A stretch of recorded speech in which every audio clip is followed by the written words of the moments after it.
CCl4 होगा। तो दो चीजें हैं, मैंने इन सबको एक साथ लिख दिया, इसका मतलब ये मत मान के चलिए कि ये सब नहीं बनेंगे, ये बनेंगे depending upon the ratio of chlorine. मैं ये कहना चाहता हूँ कि हम इस पे फोकस करते थे, ये हमारे सिलेबस में है, ज्यादातर यही पूछा जाता है जनरली, इन जनरल केसेस, ठीक है। तो अपन मोनोक्लोरो प्रोडक्ट से डील करते हैं, इसीलिए मैं नेक्स्ट हेडिंग लगाता हूँ उसके अंदर मोनोक्लोरिनेशन।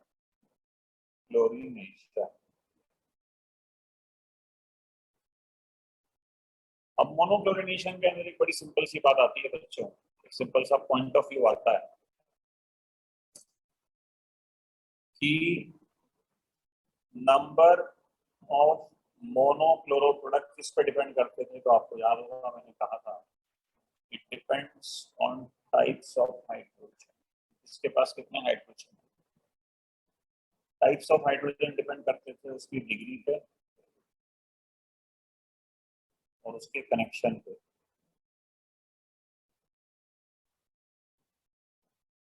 उसकी डिग्री क्या है, उसका कनेक्शन क्या है, उस पर डिपेंड करता है। मैं आपको एक एग्जांपल से बात शेयर करता हूँ। ईथेन में हाइड्रोजन तो 6 है, बट ये भी 1 डिग्री है और ये भी 1 डिग्री है, दोनों 1 डिग्री है।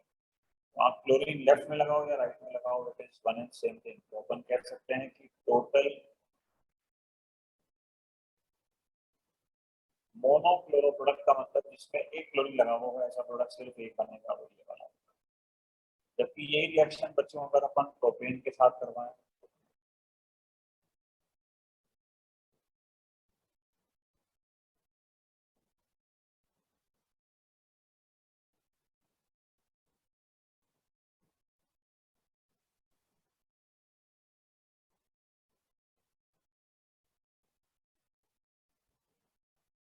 ये वाला हाइड्रोजन 1 डिग्री है, ये 2 डिग्री है, ये 1 डिग्री है, तो अपन कह सकते हैं कि ये साइड्स आइडेंटिकल हो गई।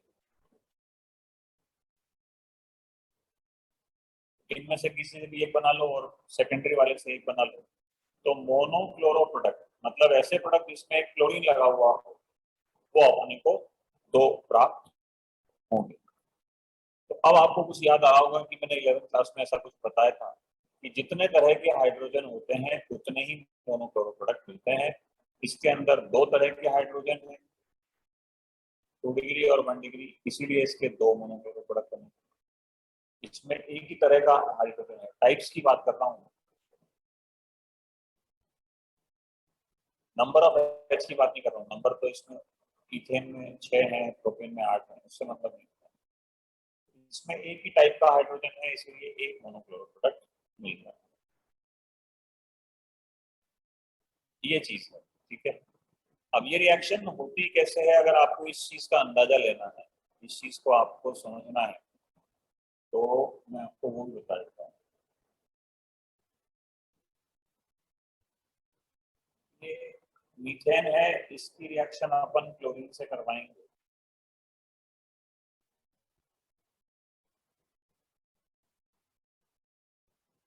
बेसिकली H और Cl के जो बॉन्ड्स है वो टूट जाते हैं, and we get HCl। और ये जो बॉन्ड टूटते हैं ना बच्चों, इसमें क्या होता है, ये एक एक इलेक्ट्रॉन जो शेयर होता है ये अपने पास रख देते हैं। इस तरह के बॉन्ड टूटने को हम लोग बोलते हैं होमोलिसिस हो जाए। अब होमोलिसिस होने के बाद HCl एक बनेगा, ऐसी एक स्पीशी बनेगी और एक Cl स्पीशी बनेगी। इस तरह की स्पीशीज को अपन बोलते हैं रेडिकल्स, और इनके बनने में सनलाइट और हीट का योगदान होता है। मतलब ये ऐसे होमोलिसिस हो क्यों रहा है, it is due to sunlight. और फिर आप जानते हो कि ये मिथाइल रेडिकल क्लोरीन रेडिकल पर अटैक करेगा और इससे बनेगा मोनोक्लोरो। ये जो मैकेनिज्म है ये अप्रोक्सीमेट मैकेनिज्म है, एग्जैक्ट नहीं है, एग्जैक्ट मैं नेक्स्ट टर्म पे बताऊंगा। ये मैं सिर्फ इसलिए बता रहा हूँ कि अपन को इसका कुछ यूज है, तो वो आगे अपन उसको यूज में लेंगे। This is the sole purpose. अपने को बस यही ध्यान रखना है, ऐसा कुछ होता है। अच्छा, यहाँ तक आगे एक बार कॉपी करते चलें साथ में। क्योंकि यहाँ ये स्क्रीन दूसरी है, इसमें स्क्रीनशॉट भेजना मेरे लिए संभव नहीं होगा। आप कॉपी करते चलें और फिर डाउट्स मैं ले लूंगा आपके, जो भी डाउट्स हैं ना, तो आप टॉपिक पे शुरू करें एक बार।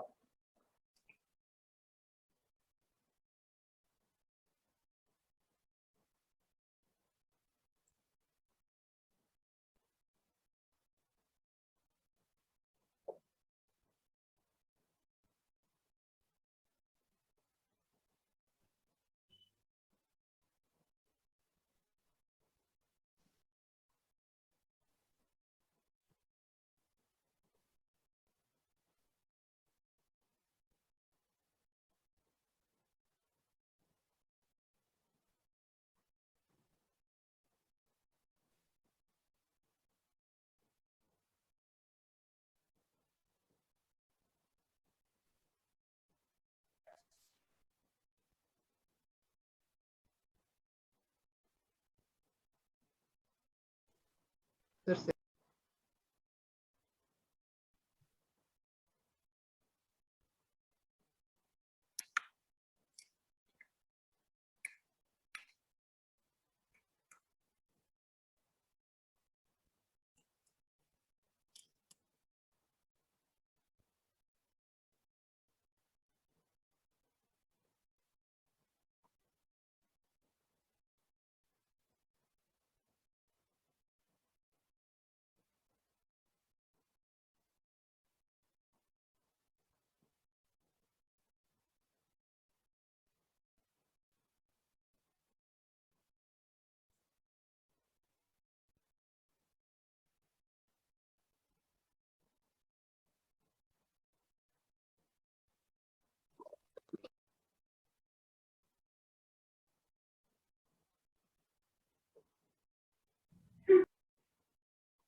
प्रीवियस स्लाइड दिखेगी।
Excuse me, sir.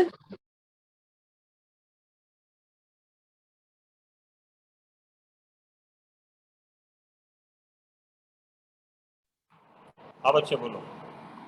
सर यहाँ आज से आईपी वालों बच्चों को भी ज्वाइन करने को मिला है, तो हमें लास्ट आपने आईपी में फिनोक्सिलिन के बारे में बताया था, तो उसके बाद भी आप बीच में कोई टॉपिक पढ़ाया था क्या इस बैच में? फिनोक्सिलिन, नाइट्रेशन फिनॉल वही लास्ट था सर। हाँ एक बार आप किसी बच्चे से करस्पॉन्ड कर लेना, that would be the better option. Sir एक लास्ट क्वेश्चन ये था कि जिसमें आपने वो स्टेप ऑफ द सिलेक्शन वाला नहीं बताया था क्वेश्चन, जिसमें 3 मेंबर रिंग बन रहा था फिर टूट के बेंजीन पायरिडीन बन रहा था, पायरिडीन पे क्लोरीन लगा हुआ था।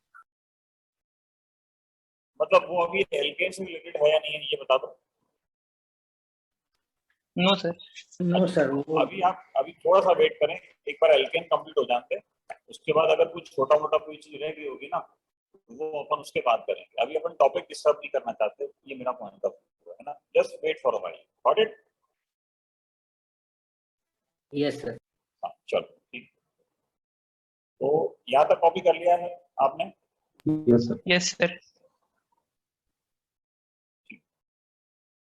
अब ये एक तरह से आपको समझ में आ गया होगा कि 11th क्लास का अपना टॉपिक कंटिन्यू हो रहा है। इसमें कुछ एक दो क्वेश्चंस मैं आप लोगों को देता हूँ और उसके बाद फिर मैं टॉपिक की दिशा थोड़ी सी कुछ अलग मोड़ूंगा। मान लो आपके पास क्वेश्चन आता है कि भाई इसके अंदर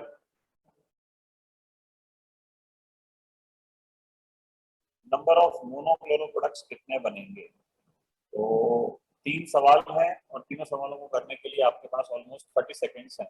फटाफट स्केच करके प्रोडक्ट्स बनाइए।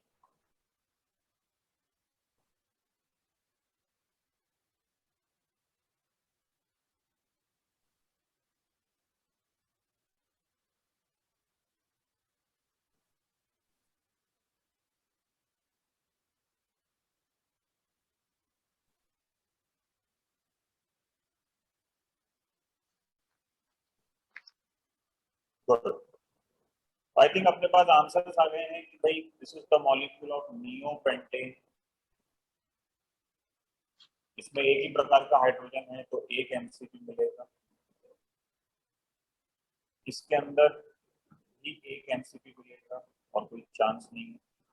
This is very famous isobutane. और आइसोब्यूटेन के अंदर अपन कह सकते हैं कि यहाँ 2 हाइड्रोजन है तो 2 प्रोडक्ट मिलेंगे। आप कहेंगे तो मैं बना के भी दिखा देता हूँ।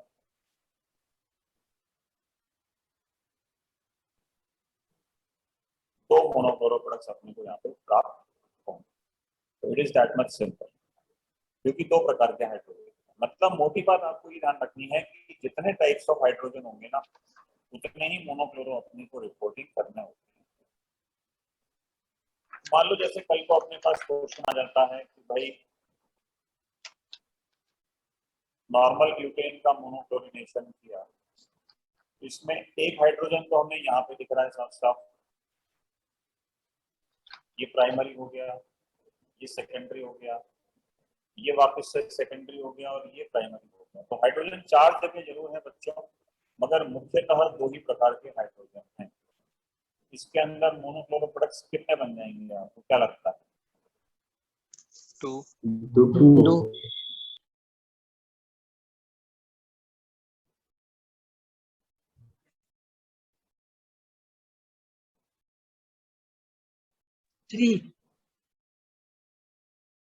हमारी बात समझ में कि ये टॉपिक क्यों पढ़ा रहा हूँ? Yes sir. ये आपने H हटा के जैसे ही क्लोरीन लगाया, तो क्लोरीन लगाते ही एग्जैक्टली क्या होगा कि हम एक बात कह सकते हैं कि the carbon has become chiral.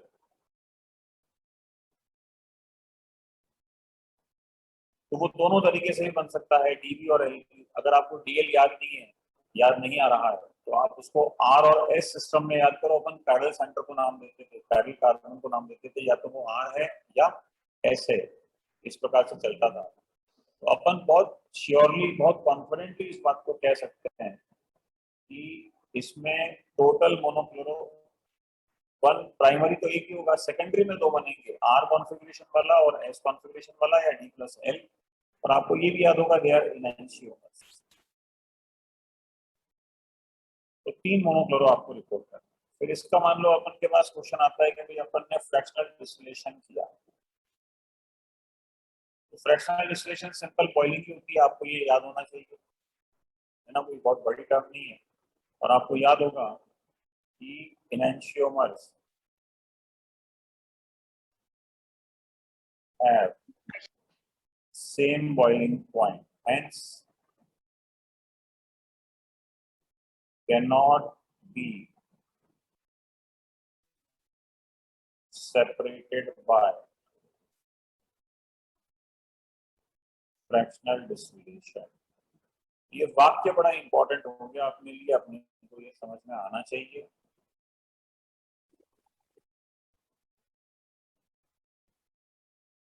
तो अब आप बताएं इसका फ्रैक्शनल डिस्टिलेशन अगर अपन करते हैं तो अपने को कितने प्रोडक्ट्स मिल जाएंगे, सॉरी कितने फ्रैक्शंस मिल जाएंगे?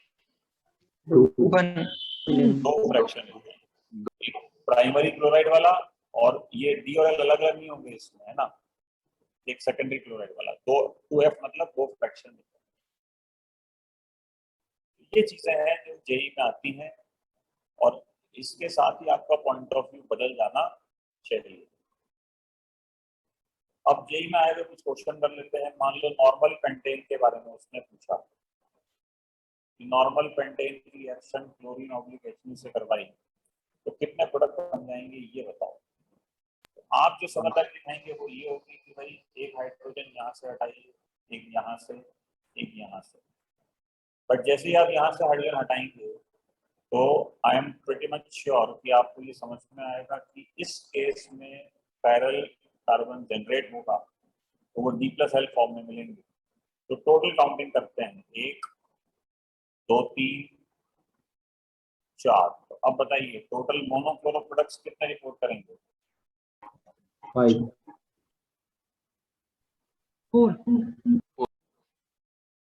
और जब इसकी FD करवाएंगे तो डिस्टिलेशन के बाद कितने फ्रैक्शंस प्राप्त होंगे? 3 अगर किसी बच्चे को संशय है, जैसे किसी बच्चे ने 5 बोल दिया था, पता नहीं 5 इसको कहाँ लिख रहे हैं, तब बना के दिखा देता हूँ और तो क्या कर सकता हूँ कि वो ये वाले प्राइमरी क्लोराइड, सेकेंडरी 2 होंगे। इसमें नोटिस करो कि ये वाला कार्बन पैरेलल बन गया तो ये D+L फॉर्म में रहेगा। अच्छा ये वाला कार्बन भी तो पैरेलल है, नीचे वाला नहीं सर, नो सर, दोनों तरफ से H2 आ रहा है सर। यस इसकी दोनों तरफ की वैलेंसी सेम है, ethyl.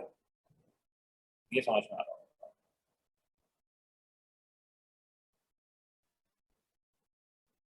Isopentane has been asked in joint entrance advanced examination 3 times और जेई मेन के अंदर तो और ज्यादा बार पूछा जा सकता है। एक ही क्वेश्चन अगर बहुत बार IIT में आ रहा है कुछ तो बात होगी। आइए देखते हैं वाकई में क्या बात। सबसे पहले तो इसमें ये पॉइंट ऑफ व्यू लगेगा कि भाई इसके अंदर नंबर ऑफ हाइड्रोजन कहाँ कहाँ है और टाइप्स ऑफ हाइड्रोजन कहाँ कहाँ है। तो ये 4 टाइप्स। अब कोई बच्चा बोले कि सर ये ऊपर वाला हाइड्रोजन रह गया, ऊपर 3 हाइड्रोजन रह गए, तो ये वाले जो तीनों हाइड्रोजन है ना बेसिकली ये इसके जैसे हैं।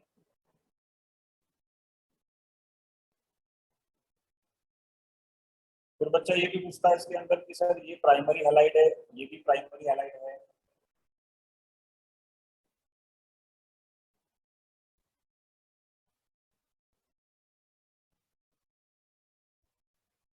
और ये भी प्राइमरी हैलाइड है।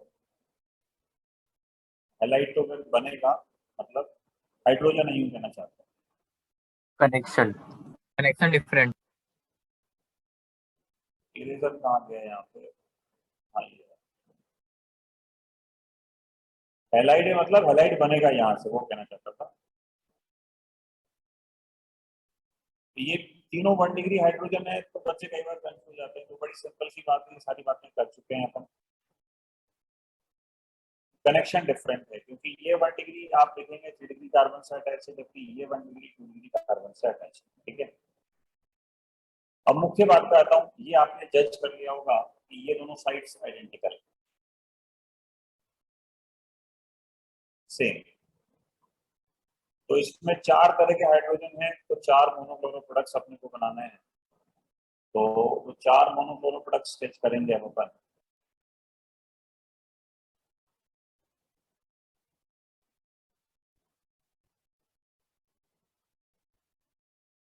एक, 2, 3, 4। अब इसमें देखने की बात यहाँ आती है साफ साफ कि दिस पर्टिकुलर कार्बन, जैसे आपने क्लोरीन लगाया ये पैरेलल कर दिया आपने, ये D+L फॉर्म में मिल जाएगा। दूसरी इंपॉर्टेंट बात इसमें ये आती है कि आपने क्लोरीन तो यहाँ लगाया, ये वाला कार्बन तो पैरेलल नहीं हुआ, बाजू वाला हो गया।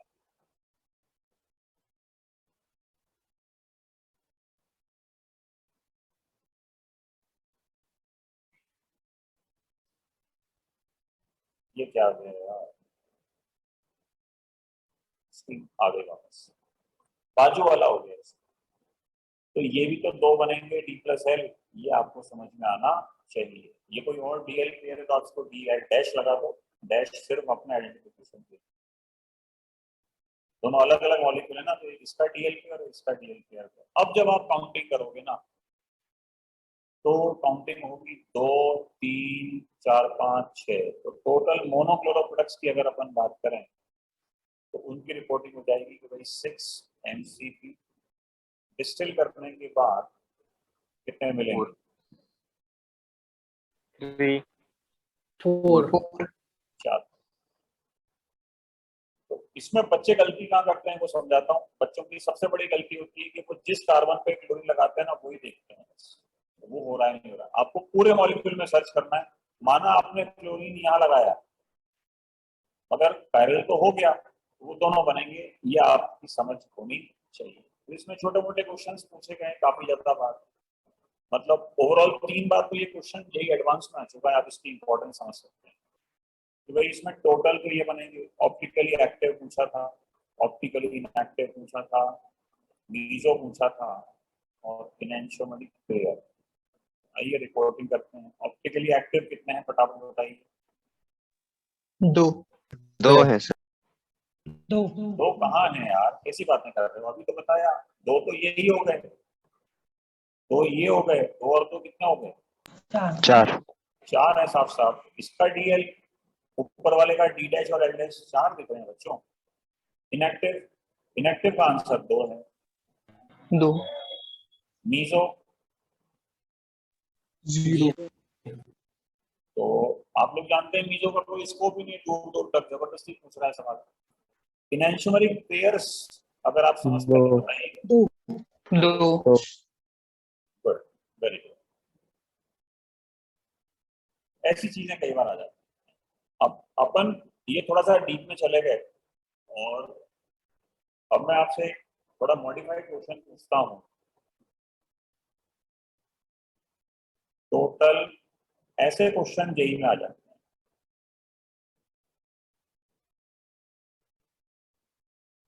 इनमें टोटल स्ट्रक्चरल मोनोक्लोरो प्रोडक्ट्स दीजिए। तो ये जो स्ट्रक्चरल शब्द है ना बच्चों, ये बच्चे कई बार समझदारी से लेते हैं कि अच्छा स्ट्रक्चरल का मतलब ये है कि बेसिकली स्ट्रक्चरल मीन्स, अब उसमें आप स्टीरियो इन्वॉल्व ना करें।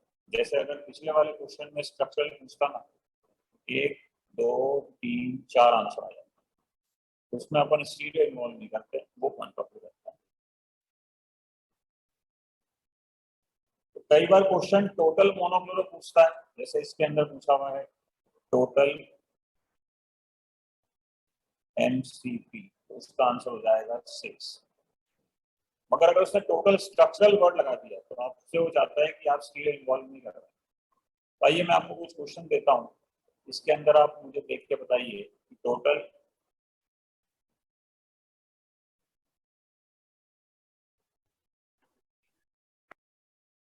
स्ट्रक्चरल मोनोक्लोरो कितने बनेंगे और कहाँ कहाँ से बनेंगे, ये अपना पॉइंट है।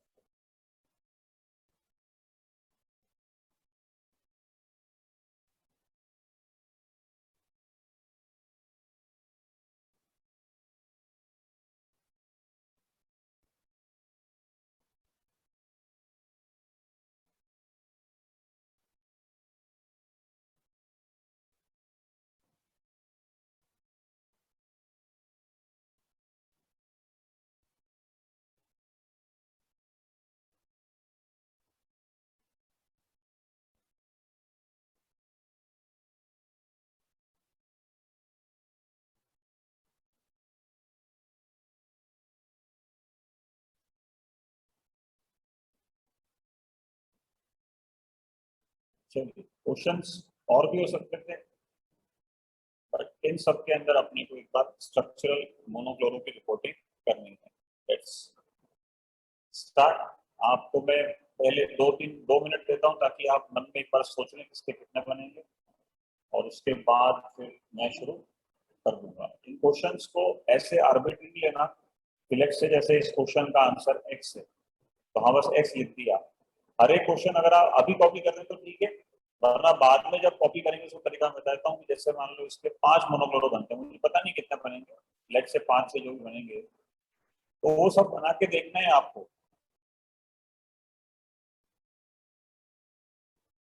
तो अगर अभी कॉपी कर रहे हैं तो उसी रेशो में कैपेसिटी में कीजिएगा, और बाद में कर रहे हैं तो मैंने कॉपी करने का तरीका आपको बता दिया। चलो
चलो शुरू करते हैं, ठीक है।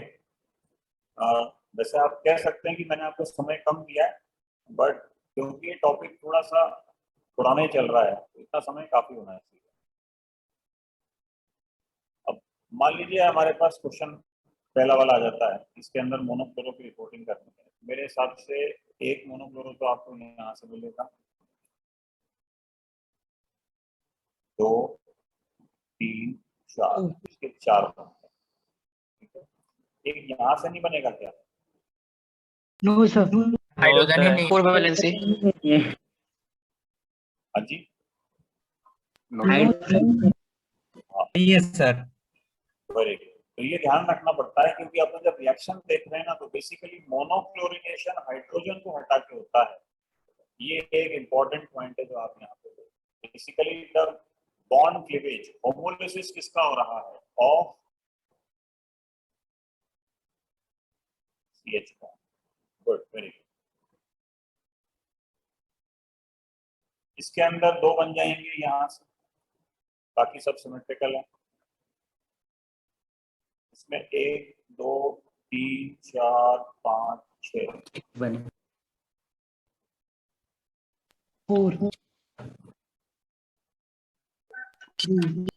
बनेंगे, 5 बनेंगे, 5 बनेंगे। 3 1 2 4 5 5 बन रहे हैं। हो सकता है मैंने कुछ गलत भी कर दिया हो, अभी कोई पॉइंट होगा तो आप अपना इश्यू रेज कीजिएगा।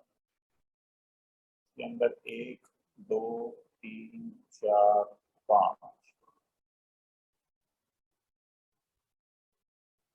लास्ट के 3 एग्जाम्पल बड़े इंपॉर्टेंट है, क्योंकि 11वीं क्लास में जब मैं आपको कुछ पढ़ा रहा था तो मैंने इस बारे में आपको कुछ बोला था। Anybody remembers that? तो वो अब अपनी बात बोल सकता है।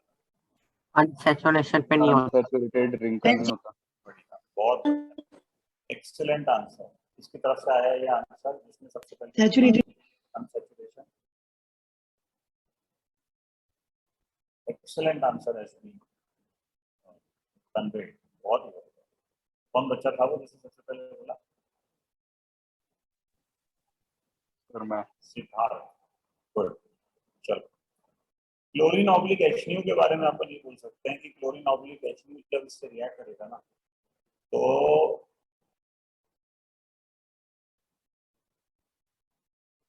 रेडिकल रिएक्शन से कर रहा है। अब आप बोलोगे रेडिकल मैकेनिज्म क्या होता है, ये मैं पढ़ाऊंगा नेक्स्ट टर्म पे डिटेल में, बट अभी के लिए ये मैंने आपको पढ़ाया भी है। आप देखो रेडिकल बन रहे हैं इसके अंदर, this is simply called radical mechanism.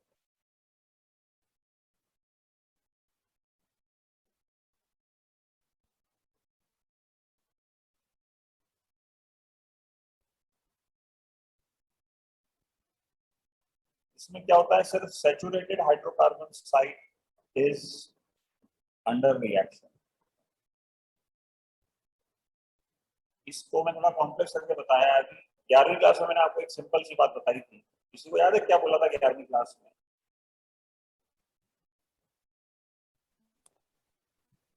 I bond पे नहीं बनाना है। हाँ, ओनली sp3 कार्बन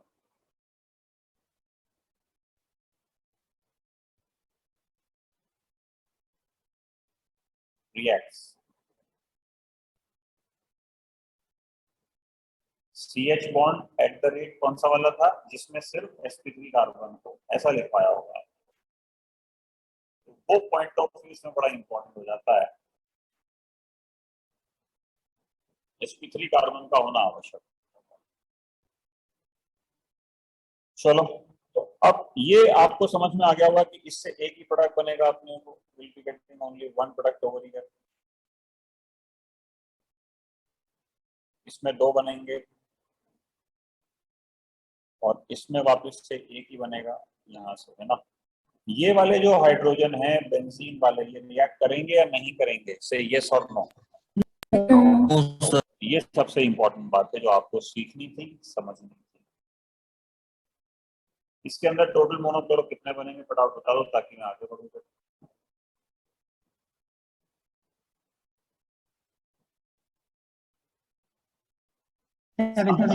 7। ये बोला बेंजीन का नहीं, ये ध्यान रखना है ना, ये बोला ऐसे बना दिया मैंने, तो गिटार देता हूँ कहाँ से निकलेगा ये।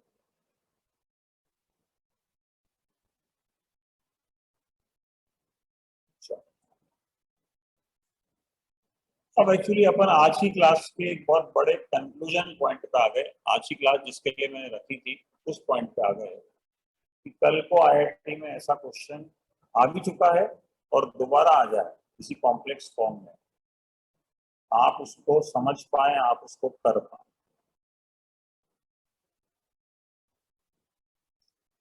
टोलुइन की रिएक्शन लेट से हमारे पास दी जाती है ब्रोमीन के साथ in the presence of sunlight और ब्रोमीन के साथ in the presence of Fe। पहले तो आपको ये समझना पड़ेगा कि टोलुइन की रिएक्शन अगर ब्रोमीन के साथ दी जाती है ना तो उसका कोई मतलब ही नहीं है, वो क्वेश्चन बोनस है और पूछने वाला गलत है। ये वो पोर्शन है जो मैं आपको बता के आ रहा हूँ कि इसके अंदर ब्रोमीन प्लस जनरेट होता था, याद करें, उसको हम इलेक्ट्रोफाइल बोलते थे और रिएक्शन का नाम SE हुआ करता था। आप कभी ऑर्थो पे, कभी मेटा पे, कभी पैरा पे उसको लगाते थे और इसका रेशो भी मैंने आपसे शेयर किया था, कुछ ऐसा हुआ करता था।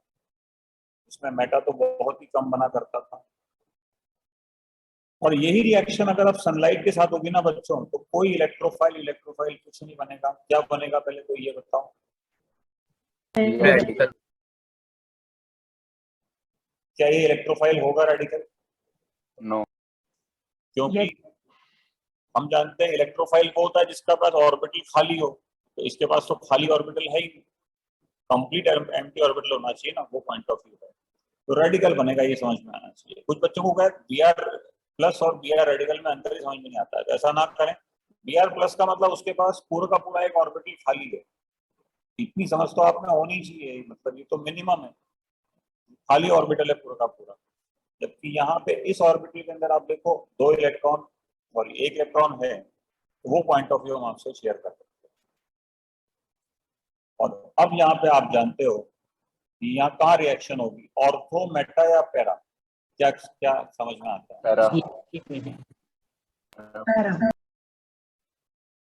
तो आप कहोगे कि कहीं नहीं होगी, ना ऑर्थो, मेटा, ना पैरा। अरे इतनी देर होगी, 1 घंटा पढ़ाते पढ़ाते हो गया।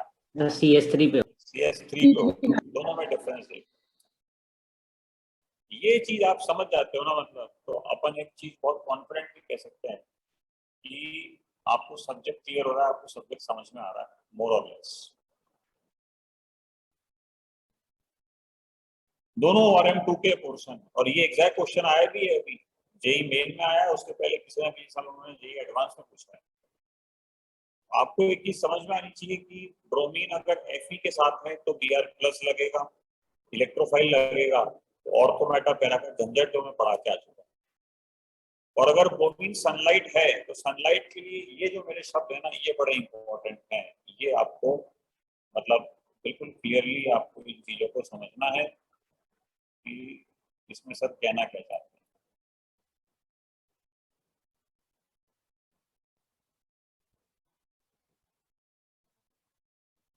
बात समझ में आ गई भाई? Yes, sir. यहाँ तक किसी को डाउट हो तो पूछो, वरना फिर मैं सब्जेक्ट आगे बढ़ाऊंगा। नोट करना है। सबसे पहले नोट तो फिर अभी मैं स्क्रीनशॉट ले लेना आप, इसमें PDF भेजने की सुविधा नहीं है यहाँ पे। यहाँ पहले डाउट हो तो अब आप पूछ लो, डाउट्स को क्लियर होना बड़ा जरूरी है। यहाँ से शुरू करो। इस पेज पे किसी को डाउट है?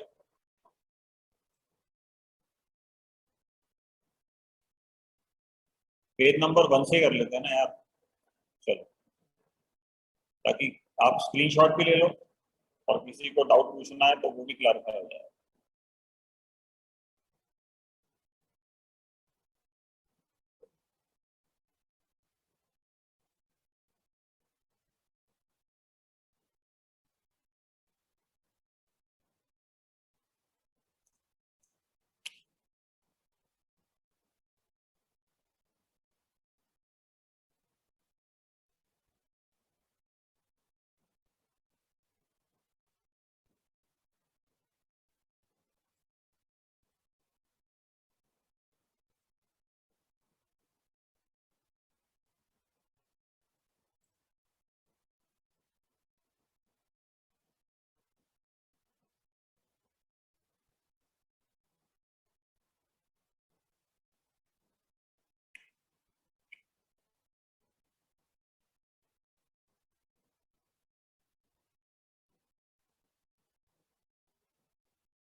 अब जैसे ये क्वेश्चन है ना, तो कुछ बच्चे बस इसको यही लिख देते हैं कि अच्छा इसके 4 बनेंगे, 6 बनेंगे। ऐसे ना करेंगे इसके 6 लिख दिए, इसके 4 लिख दिए। ये पूरा एक पेज का क्वेश्चन है, ये एक, क्योंकि वो 6 के 6 आपको बना के देखने हैं डिटेल में, ये मान के चलिए। ठीक है, तो ये मेहनत है जो आपको अपनी तरफ से करनी चाहिए।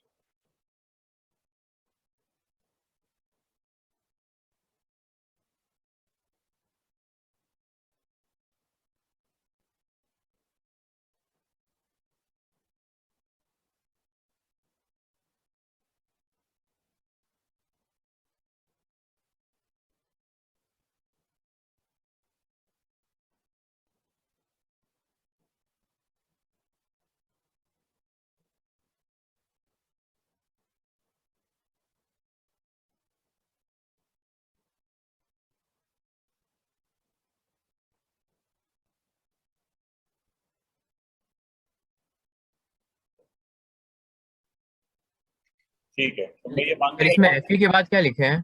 डार्क।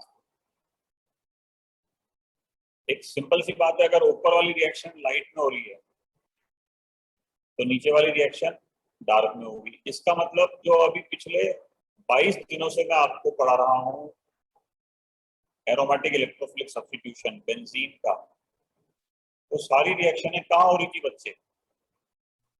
डार्क में। तो डार्क में हो रही थी, मतलब ये ऑटोमेटिक डार्क हो गया। चलो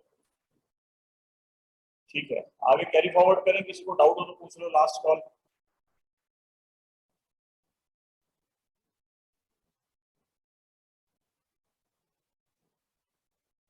दो क्वेश्चन आईआईटी में आए हुए हैं, बड़े इंपॉर्टेंट हैं, वो एक बार मैं बताता हूँ।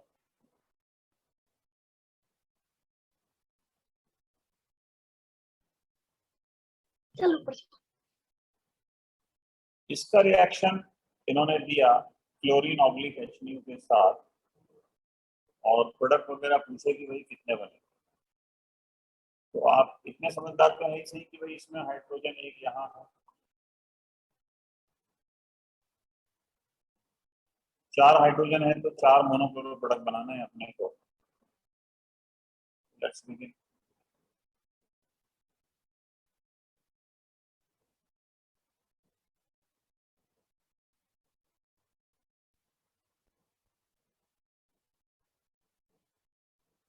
सबसे पहले तो अपन क्लोरीन यहाँ लगा लेंगे, देन यहाँ,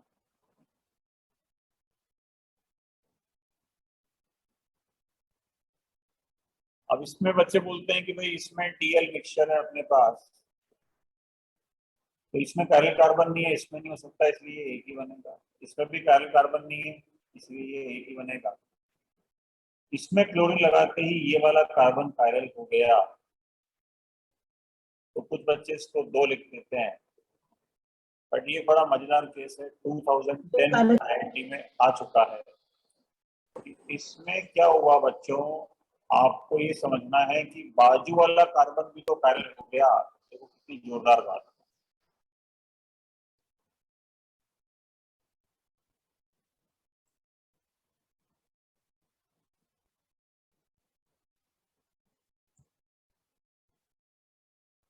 मतलब जिस पे आपने क्लोरीन लगाया वो तो कायरल हो ही गया, और ये वाला भी हो गया, दोनों हो गए। तो 2 कायरल कार्बन के हिसाब से 2 की पावर 2 4 इसके अंदर मिल जाएंगे अपने को, टोटल 4 स्टीरियोआइसोमर्स।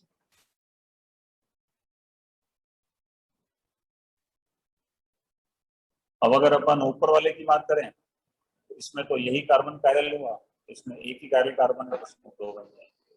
अब जब अपन इसकी टोटल काउंटिंग करेंगे ना, तो 4 और 2 6, 7 और 1 8 मिलेंगे। कुछ बच्चे बोलते हैं 4 कैसे हो गए, तो भाई 2 पैरेलल कार्बन है, तो एक बार कॉन्फ़िगरेशन RR और RS, फिर RR की मिरर इमेज SS और RS की मिरर इमेज SR।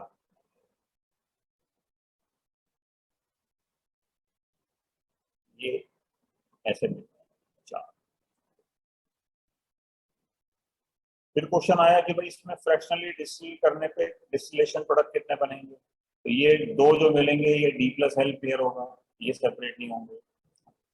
ये एक, ये यहाँ से एक आएगा, यहाँ से एक और यहाँ से एक।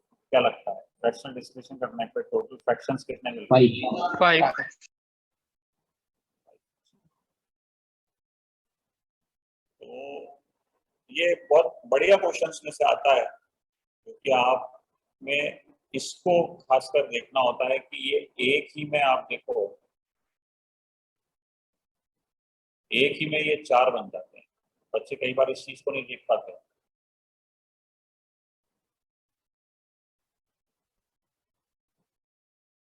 और ये एक ही रहेगा अपन जानते हैं, क्योंकि इसमें कायरल कार्बन है ही नहीं। ये भी एक रहेगा, इसमें कायरल कार्बन है ही नहीं। इसमें सबसे ज्यादा जो गलती की ना बच्चों ने, तो यही बात पे की थी। भाई मैंने उनसे पूछा भाई इसमें क्या, मतलब ये बहुत कम बच्चे सही कर पाए।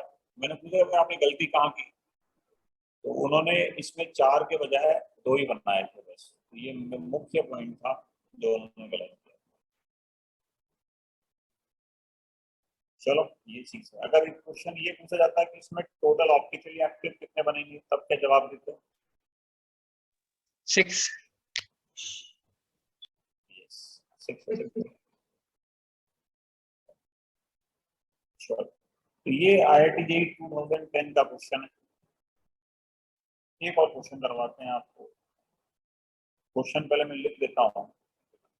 क्वेश्चन ये था,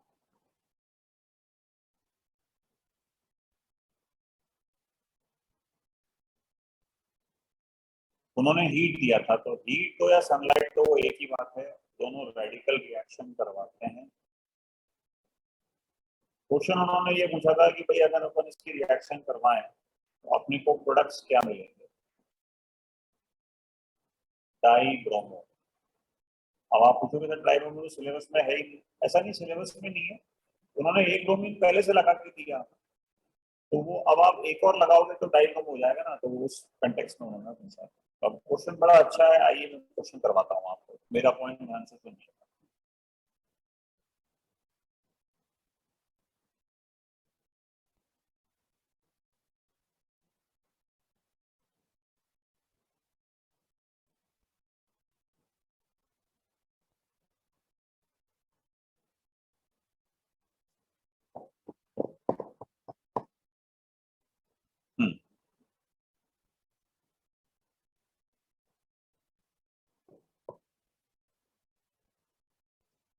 ब्रोमीन ऑब्लिक HU का मतलब आप समझते हैं कि बेसिकली इसमें रेडिकल होगा, तो इसलिए मैंने सीधा रेडिकल बना लिया। अब रेडिकल कहाँ कहाँ अटैक करेगा अगर आपको वो देखना है, मेरे हिसाब से 1, 2, 3, 4 और 5 साइड पे रेडिकल अटैक करेगा। तो आइए एक एक करके मैं सारी साइड्स क्रिएट कर देता हूँ, so that we are strictly out of confusion if any.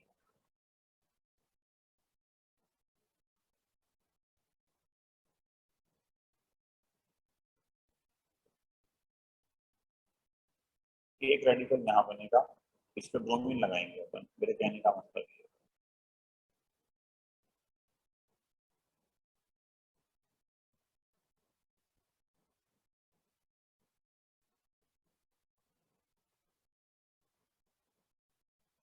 दूसरा हो गया,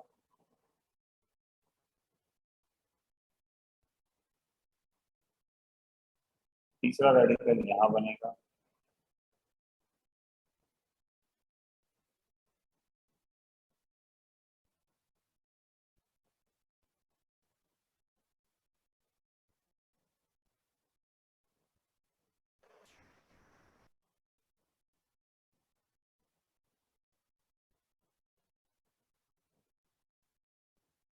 चौथा हो गया, ये फाइनल।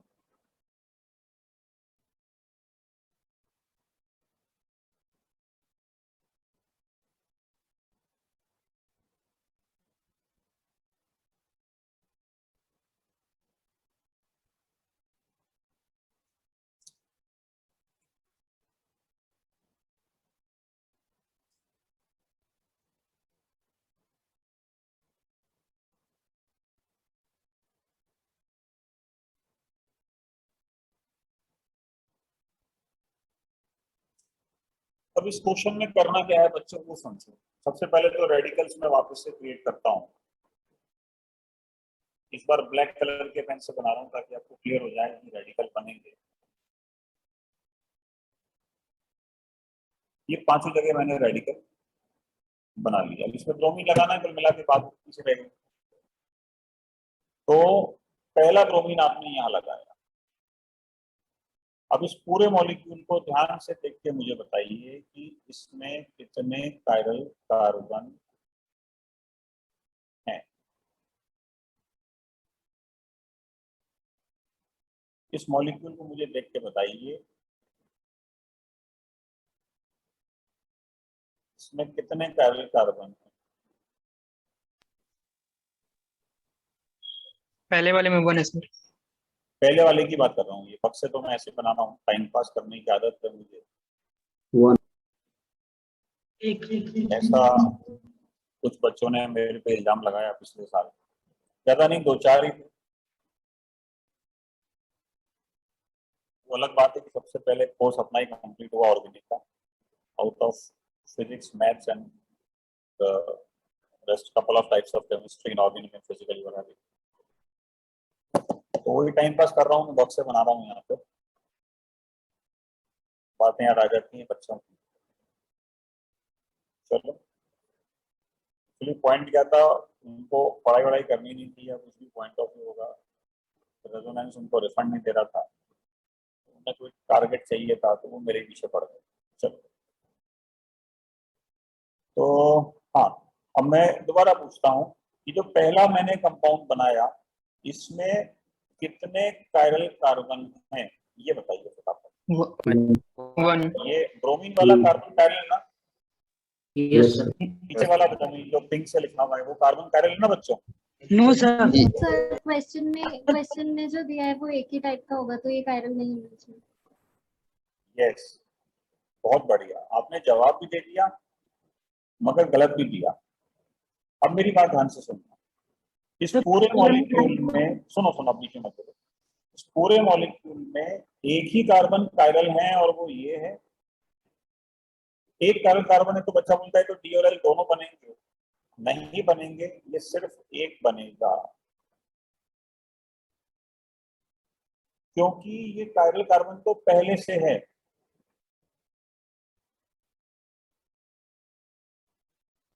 और ये फ्रीज्ड है, फ्रीज का मतलब फिक्स्ड है। इसका कॉन्फ़िगरेशन भी आप चाहो तो बच्चों पता लगा सकते हो, और मैंने पता लगा लिया है। इसका कॉन्फ़िगरेशन आ रहा है आप देखो रिएक्शन के दौरान, अब मैं इस वैलेंसी को काला कर रहा हूं, क्या इस वैलेंसी को आपने डिस्टर्ब किया क्या? No sir. यस और no? No no sir. Disturb नहीं किया, इसका मतलब ये जैसा है वैसा ही रहेगा। तो अपन बहुत क्लीन वे में कह सकते हैं कि ये आर है तो जो प्रोडक्ट है वो भी आर ही बनेगा, उसका कॉन्फ़िगरेशन फ्रीज होगा, फिक्स होगा, और वो एक ही बनेगा। अब यहाँ पे एक क्वेश्चन आता है कि सर अभी तक तो आप बड़ा गाना गा रहे थे कि कायरल कार्बन बन गया तो वो दो बनेंगे, ये तो यहाँ बना दिए दो, यहाँ तो चार चार बना दिए, फिर यहाँ पे भी दो बना दिए आपने। तो ये पुराने वाले गाने में ऐसा क्यों कर रहा था मैं, उस बात को समझो आप। उसका कारण क्या था, जैसे यहाँ पे मैंने बोला कायरल सेंटर आएगा तो ये दो बन जाएंगे,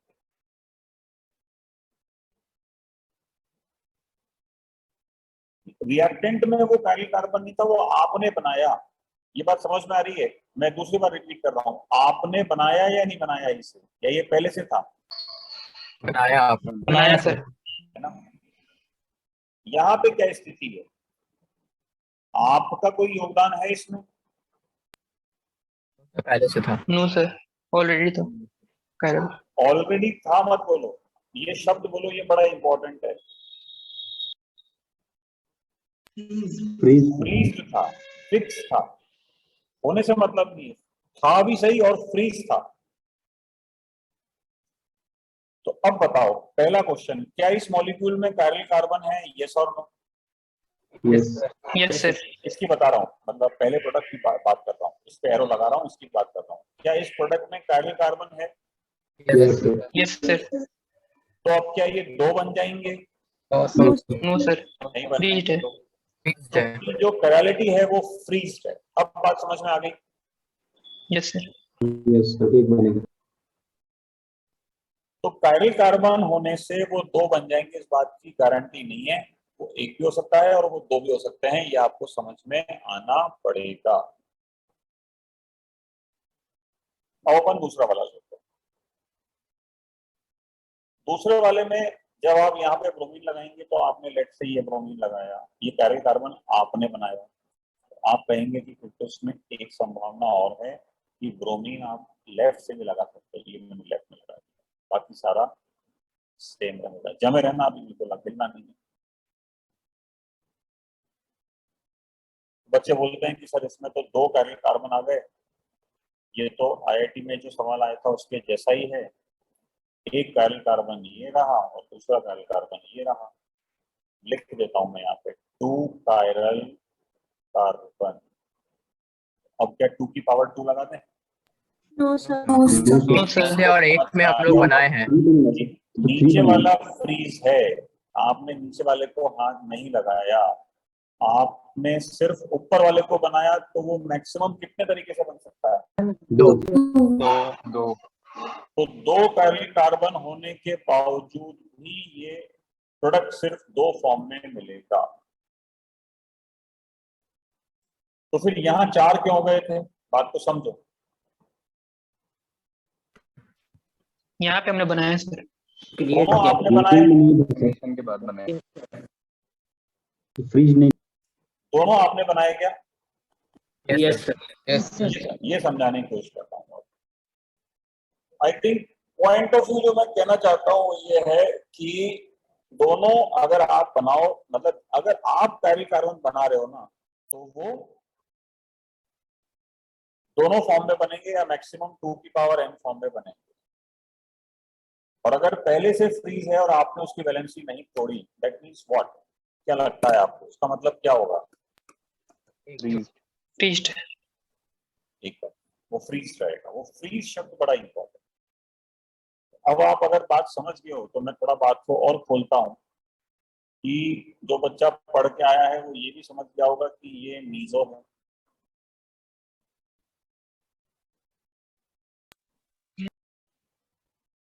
है या नहीं है, ये वाला मीजो। Yes sir. और इन दोनों में आपस में रिलेशन हो जाएगा डायस्टेरियोमर्स।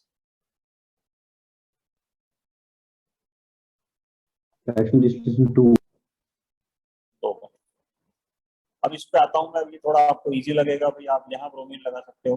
फिर आप कहोगे कि भाई आपने बनाया है, ये आपने बनाया है, तो आप ब्रोमीन लेफ्ट में भी लगा सकते हो। नीचे वाले कार्बन में फ्रीजमेंट है तो वो जैसा है वैसा ही रहेगा। टोटल बोलो इस बक्से में टोटल कितने बनेंगे? 2। दोनों में संबंध बताओ फटाफट। डायस्ट्रीम। कैसे पहचाना डायस्ट्रीमर? याद करो, कुछ बदल गए, कुछ कॉन्फ़िगरेशन बदल गए, कुछ। और कुछ सेम रह गए। अभी याद आ रहा है? Yes sir. अच्छा, इसमें ये पहला वाला हो जाएगा क्या?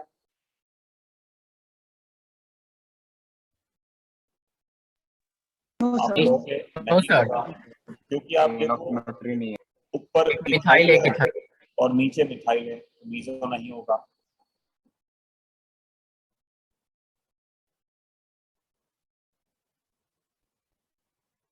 इस वाले में आते हैं नीचे वाले में। इसमें जैसे ही आप यहाँ ब्रोमीन लगाओगे तो जो रहा सहा कायरल कार्बन था उसकी भी बर्बादी मचा रहे हो। कुछ लोग होते हैं ना बर्बादी मचाने में नंबर 1 रहते हैं, तो बर्बादी मचा दी यहाँ पे। जो कायरल कार्बन था उसको भी डिस्ट्रॉय कर दिया। ये तो एक ऑफिशियल हो जाएगा। और लास्टली ये वाला है। अब बताओ, इसमें ये वाला कार्बन कायरल है, ये कितने बनेंगे लास्ट वाले? एक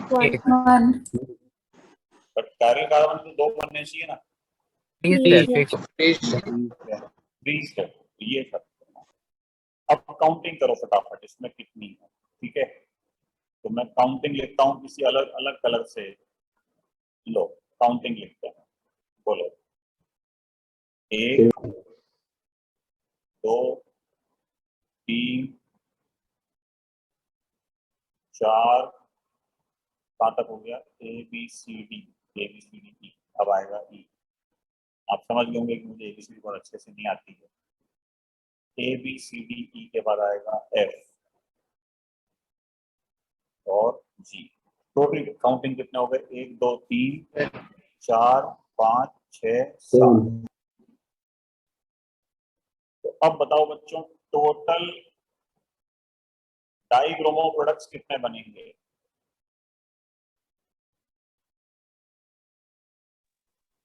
उसका जवाब होगा 7। फिर इसकी डिस्टिलेशन 7। क्यों?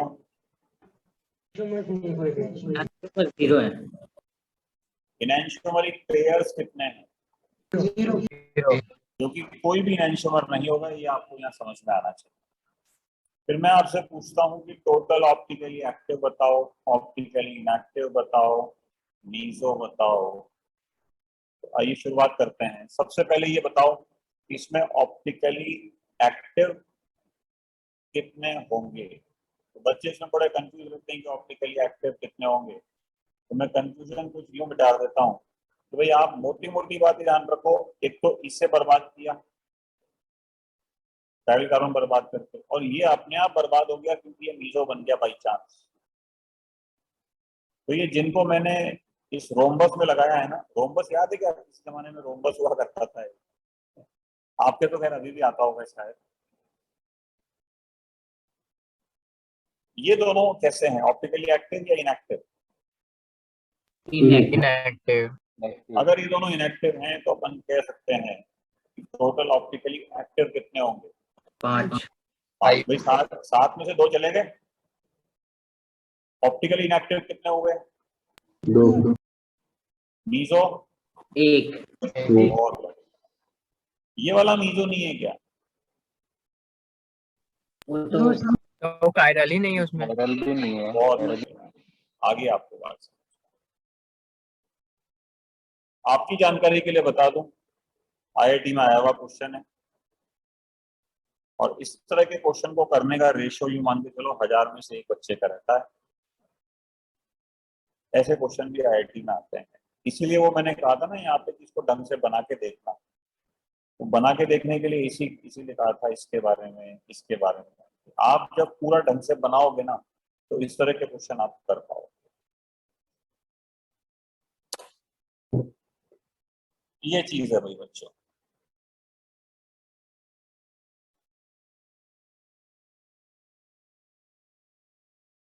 मैंने ये आईआईटी में और ये वाला, ये दोनों आईआईटी में आ चुके हैं। 2 क्वेश्चन अगले सकते हैं, मोस्ट प्रोबेबल में से हैं। तो एक बार आप इनको अच्छे से पढ़ो, अच्छे से कंप्लीट करो। अगले टर्न पे मैं इसका आपको मैकेनिज्म बताऊंगा।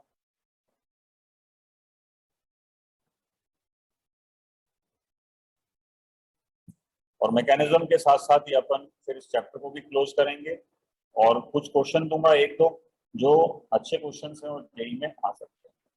ये अपना पॉइंट ऑफ व्यू रहेगा। ठीक है, स्क्रीनशॉट आप ले लो फटाफट। कहाँ तक ले लिया था? यहाँ तक ले लिया था ना शायद, पेज 15 तक ले लिया। हाँ, इसका स्क्रीनशॉट ले लो।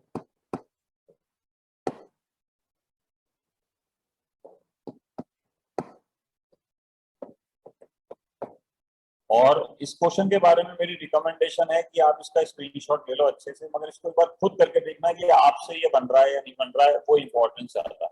आपसे अगर ये क्वेश्चन नहीं बन रहा तो कॉपी करके भी क्या करोगे, कोई फायदा नहीं है। तो आप इसको पर्सनली खुद करके देखिए, that is of making some face value.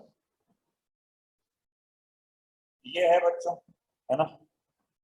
बाकी अगली क्लास के जो 20 मिनट बाकी हैं उनको आप कॉपी करने में लगाइए।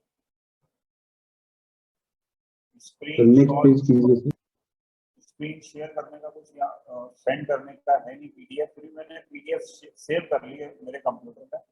आप लोग चाहो तो आप ग्रुप में सेंड कर देना और वरना फिर देख लेंगे क्या होगा।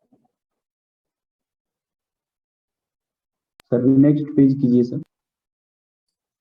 इसके बाद पेज थोड़ी है, कोई है क्या? अच्छा हाँ सॉरी।